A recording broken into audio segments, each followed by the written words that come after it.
আমি আবার মাঝে মাঝে মনে করেন একটু ব্লগ টক করে, বুঝছেন? না ইসের আর কি রাস্তাঘাটের ওই ইয়াসিন ভাই মুস্তামি মুস্তামি করে, আমি হলো যানজট নিয়ে কথাবার্তা বলি।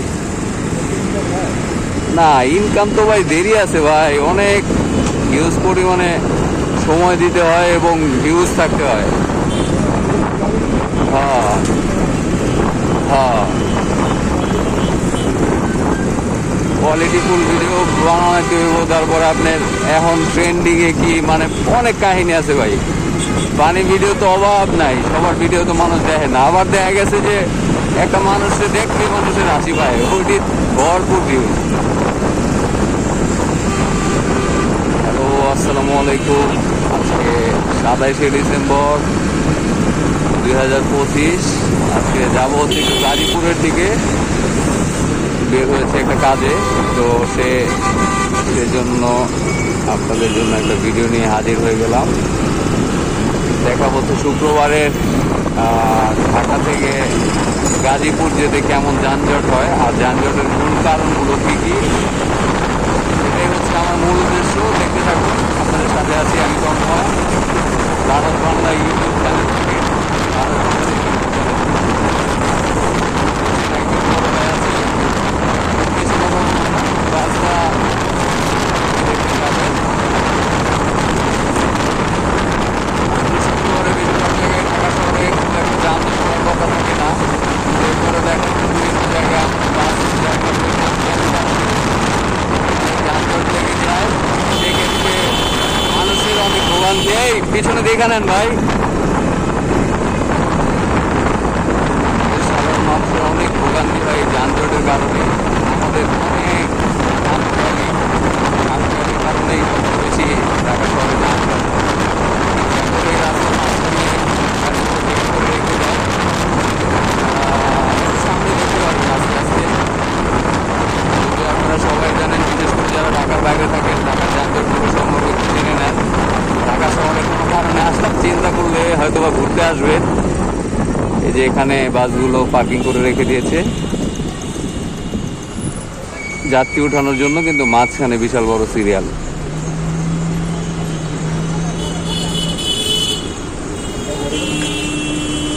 ভাই ওই বাম দিয়ে আবার প্যাসেঞ্জারটি উঠে, তো মাঝখানে এই রাস্তাটাই ক্লিয়ার হয়ে যাবে।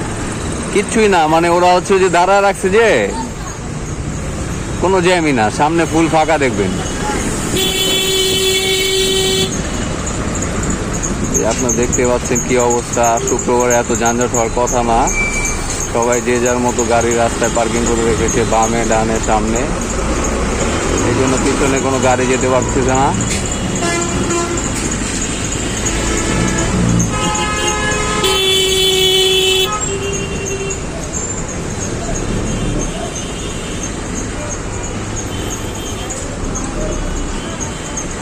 তাহলে শুক্রবার এই অবস্থা দেখেন ভাই।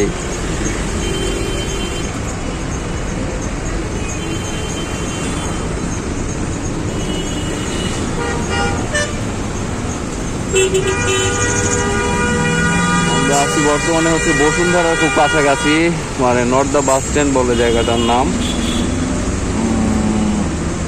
বসুন্ধরা হচ্ছে হাতের ডান দিকে, সোজা গেলে হচ্ছে বিশোর। এখান দিয়ে প্রতিনিয়তই যানজট লেগে থাকে।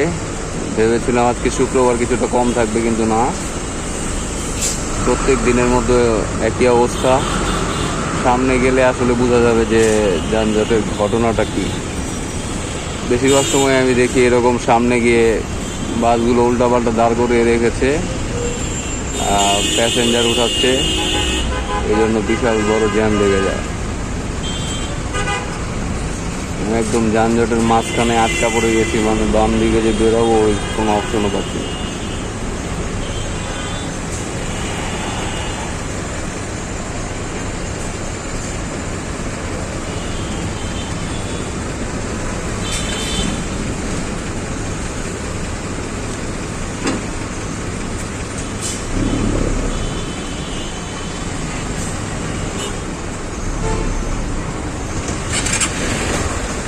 কালকা বামে চলে আস্তে আস্তে বাম দিকে যাওয়ার চেষ্টা করি। যে অবস্থা মনে হচ্ছে যে বের হতে পারবো না। সব পার্কিং। ভাই শুক্রবারে এমন তো হওয়ার কথা না ভাই। যা দেখবেন কি ওই যে ব্রিজের নিচে কতটি বাস উল্টা পাল্টা দাঁড়ায় যাত্রী তুলতেছে।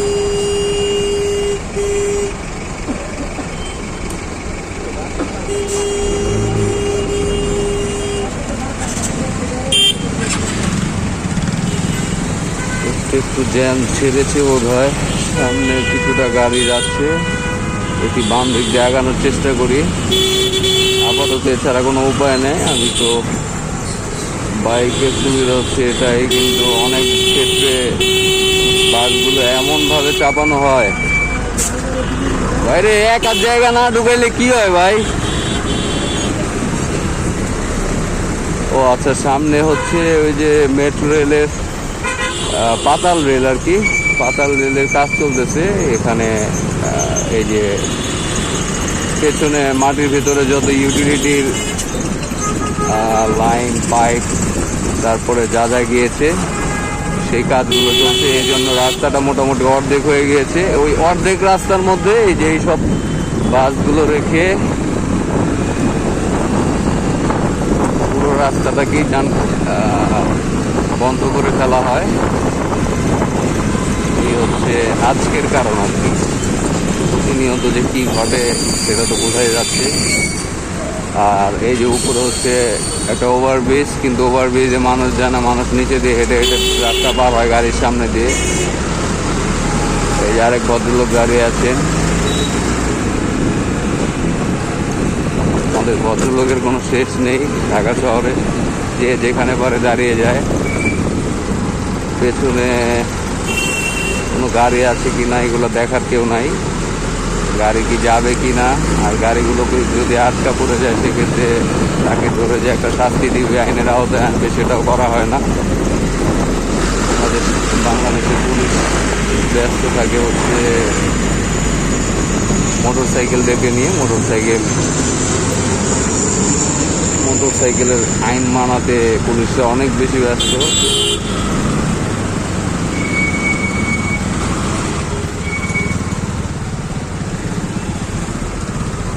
যে বাম সাইডে পুরো রাস্তাটাই হচ্ছে কাজ চলতেছে, পাতাল রেলের কাজ।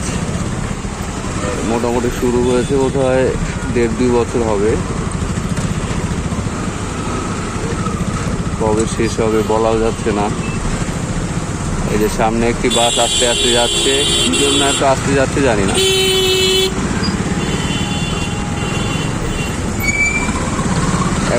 এক ভদ্রলোক সামনে থুতু ফেলছিল, এমনভাবে থুতুটা ফেলছে পেছনে দেখছেও না, শরীরের মধ্যে এসে লাগবে এমন অবস্থা। ঢাকা শহরে এরকম প্রায়ই ঘটে। পাশ দিয়ে গাড়ির পাশ দিয়ে, বাসের পাশ দিয়ে বাইক চালানোর সময় মাথাটা কেউ না দেখে থুতু ফেলে দেয়। আমার মাঝে মাঝে এগুলো দেখার সৌভাগ্য হয়েছে। মানুষের এই অবস্থায় আমাদের ঢাকা শহরের মানুষের।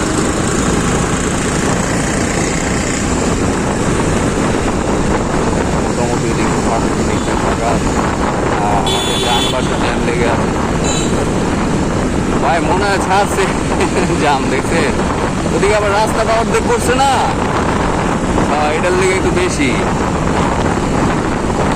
ওই যে আবার ওই অর্ধেক রাস্তার মধ্যে বাস খারাপ করে আবার কি করে যাত্রী উঠায়। আমি কি ও না, এটা যাবো বামে। উপর দিয়ে যাবো, নিচে যাওয়া যাবো না। গাজীপুরে যেরকম শুক্রবার সকাল সবাই বের হয়,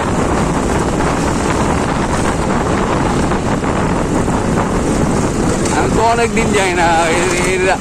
এর আগে মনে হয় 2-3 বার গেছিল প্রেসিডেন্ট, পরে আমি এদিকে ছিলাম মদিনায়।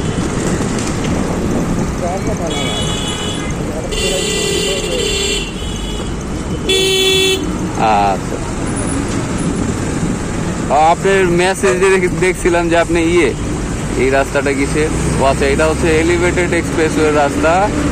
এখান দিয়ে সোজা বাম দিকে চলে গিয়েছে এলিভেটেড এক্সপ্রেসওয়ে রাস্তা। হচ্ছে বিশ্ব রোড।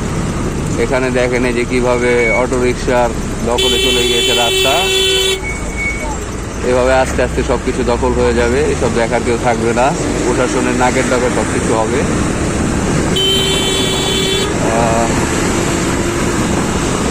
বিশ্বর থেকে ইউটার্ন নিয়ে মোটামুটি অনেকটা রাস্তা ঘুরে তারপরে যেতে হয় এয়ারপোর্ট রোডে। বেশ কিছু এই যে সিএনজি দেখেন রাস্তার মাঝখান পর্যন্ত চলে এসেছে। এখানে প্রায় সময় দুর্ঘটনা ঘটে।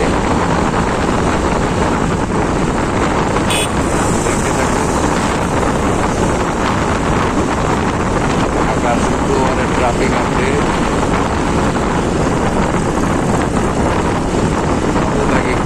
শুক্রবারে একটু গাড়ির চাপ কম থাকে, কিন্তু মাঝে মাঝে অনেক বেশি চাপ থাকে।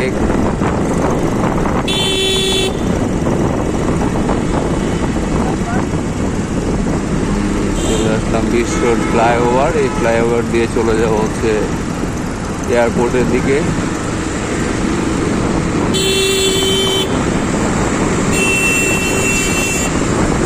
এই পাগল হইবেন না, সোজা এক লাইনে যান।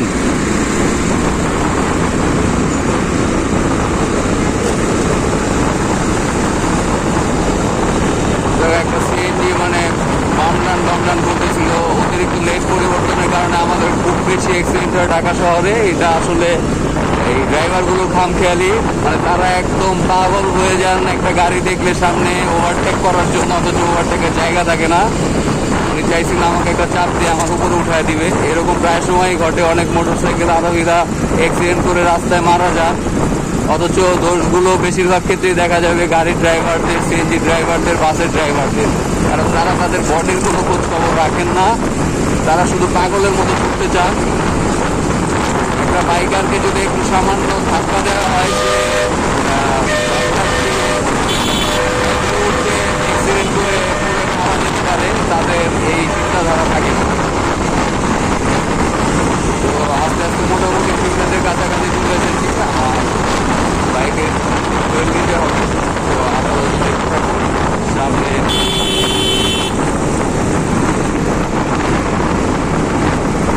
ট্রাফিক আপডেট নিয়ে হাজির হবো একটু পরে।